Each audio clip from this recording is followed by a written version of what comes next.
Hello guys, I'm Wen. I've been trading for quite some time, and one of the many things that people don't really talk about is isolation in trading. And it's a topic that personally hits me really hard that I can relate to. But how does that even happen? First of all, think about trading. It's a very lonely career to chase. When you look at a chart, who is there for you?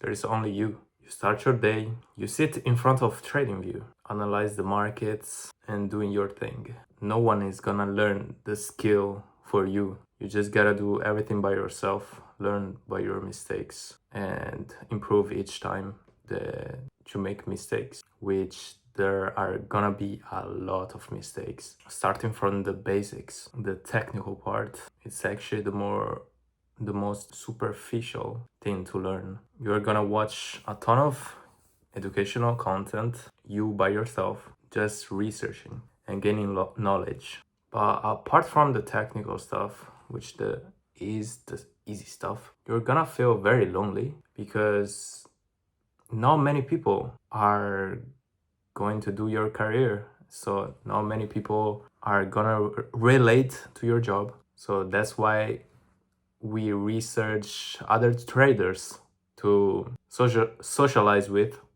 and that's probably why you are even here on this video as well, because you're probably feeling lonely and just want some sort of validation. I don't know if you have experienced isolation yet, but I think majority of profitable traders, they have been at least once in this situation. But let's see, another cause for it is losing. When you lose, you feel bad.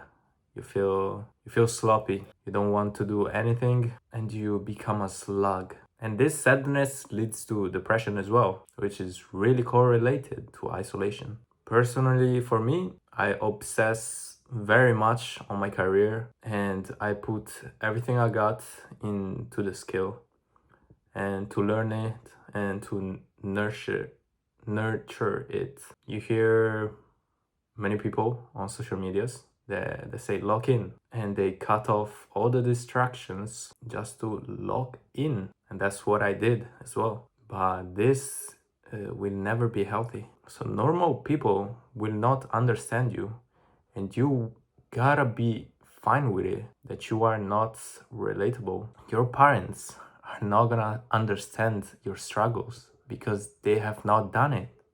Same with your friends, same with everyone, except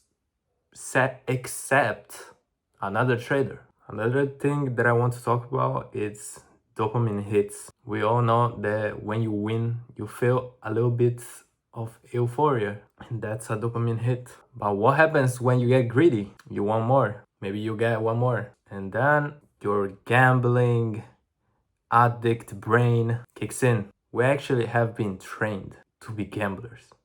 If you just see around yourself, look at all the gambling sponsors on social media. And when you do this, scroll, scroll, scroll, you're trying to find more. You're trying to find the good content that makes you satisfied. And that's the same for trading. If you continue to just revenge trading, overtrade, you're just a gambler. You don't have no edge. And especially when you lose, you become way more addicted than your winners because you want to make it back. And that feeds you in a negative loop. Then when you actually get a little bit better at trading, you get the imposter syndrome, which is basically doubting yourself. If it was like luck, or was I really that good that I got this payout, that I got this funded certificate, or was it all luck? Was it skill or luck? But trust me, it's not luck. It's your hard work paying off. When I hit my first funded certificate and payout, I realized one thing, that my life is too centered around trading, and I had to do a change because I knew that trading only is gonna fuck your mental. Like your emotions are too dependent on your winners and losses if you are too centered around your job. That's why they say, never mind. That's why you shouldn't be totally identified as a trader. I know maybe it sounds cool, maybe a little bit flexy, but it's really not. You should be you, not a job title, okay?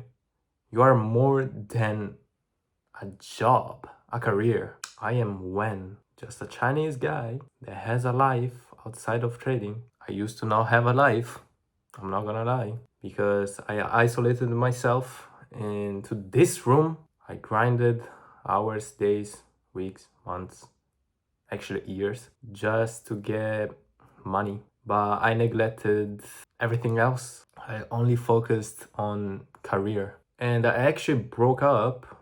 I left my previous relationship to day trade. For friendships, actually, everyone just started having their own life. That's how it is after you are done with school. So I didn't even go out with people, really. And having the losing periods made me even want to stay more at home. And it destroyed my confidence as a person. And the person I didn't want to go out anymore because I had the mindset of first I need to make it work out. Otherwise, I don't deserve to go out. I don't deserve a relationship. I don't deserve anything. Why? Because of a stupid job, which is day trading. So I have a love and hate relationship towards the career. That's why you need to be doing other stuff while day trading.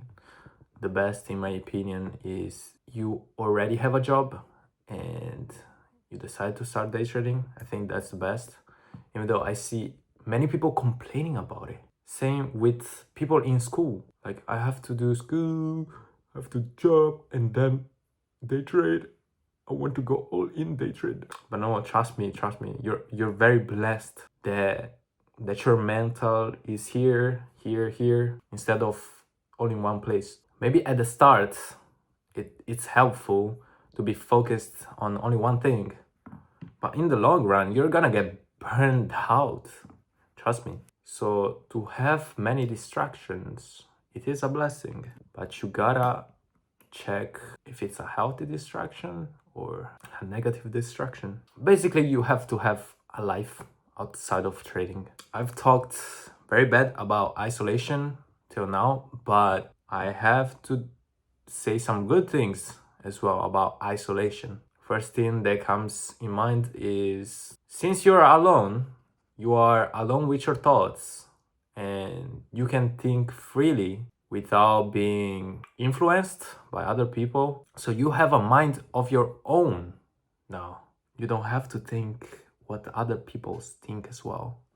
So that puts you very ahead of many people because majority are just distracted and you can have a laser beam vision and make it happen. Other positives of isolation is how much you can build as a person. You can understand everything about yourself. You gotta learn it, of course, with time. But you're gonna learn what do you like, what do you dislike, and figure out yourself as a person. That's why you see monks just go on a random mountain and meditate. High key, I don't know if it's a good thing or it's a problem, but your perception of time is gonna be cut. I don't know if everything is moving too fast or everything is moving too slow. I don't really understand, especially when you don't have anything going on except your job. So everything revolves around the clock time. Basically for us it's 9:30 because it's the open of the markets. The time just feels off. For me, yesterday, maybe it feels like a week. Since there's not much going on, I feel like. There's not many things that are memorable since you have to just click a button, see if it's a win or loss, and journal it. My final take is Isolation can be really helpful and advantageous for only a small period of time to focus on yourself and build. It's bad when it's prolonged period of time. Then you become crazy. And then maybe you become even really depressed. Alright? For me, only after 2 years, I realized that this isolation was getting a little bit out of hand because I wasn't experiencing life anymore.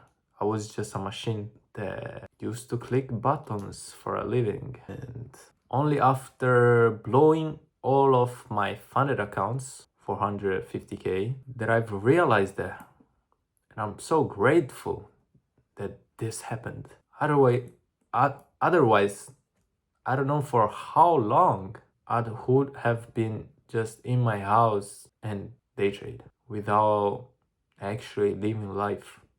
Thank you guys for listening, and I hope you are gonna be smart about isolation and not go too deep in it. And if you already are very deep in it, please go out. Please just think about it, that there is more to life.